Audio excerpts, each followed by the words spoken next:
A reading from the book of prophet Joshua. When the whole nation had finished crossing the Jordan, the Lord said to Joshua, "Choose 12 men from among the people, 1 from each tribe. And tell them to take up 12 stones from the middle of the Jordan, from right where the priests are standing, and carry them over with you and put them down at the place where you stay tonight." So Joshua called together the 12 men he had appointed from the Israelites, 1 from each tribe, and said to them, "Go over before the ark of the Lord your God into the middle of the Jordan. Each of you is to take up a stone on his shoulder, according to the number of the tribes of the Israelites, to serve as a sign among you. In the future, when your children ask you, 'What do these stones mean?' tell them that the flow of the Jordan was cut off before the ark of the covenant of the Lord. When it crossed the Jordan, the waters of the Jordan were cut off. These stones are to be a memorial to the people of Israel forever." So the Israelites did as Joshua commanded them. They took 12 stones from the middle of the Jordan, according to the number of the tribes of the Israelites, as the Lord had told Joshua, and they carried them over with them to their camp, where they put them down.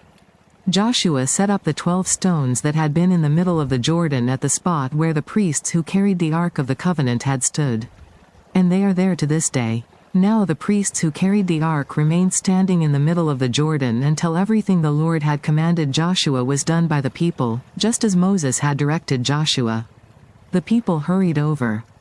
And as soon as all of them had crossed, the ark of the Lord and the priests came to the other side while the people watched. The men of Reuben, Gad and the half-tribe of Manasseh crossed over, ready for battle, in front of the Israelites, as Moses had directed them.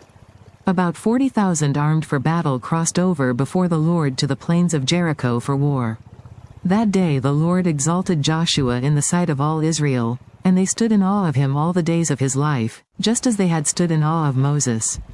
Then the Lord said to Joshua, "Command the priests carrying the ark of the covenant law to come up out of the Jordan." So Joshua commanded the priests, "Come up out of the Jordan."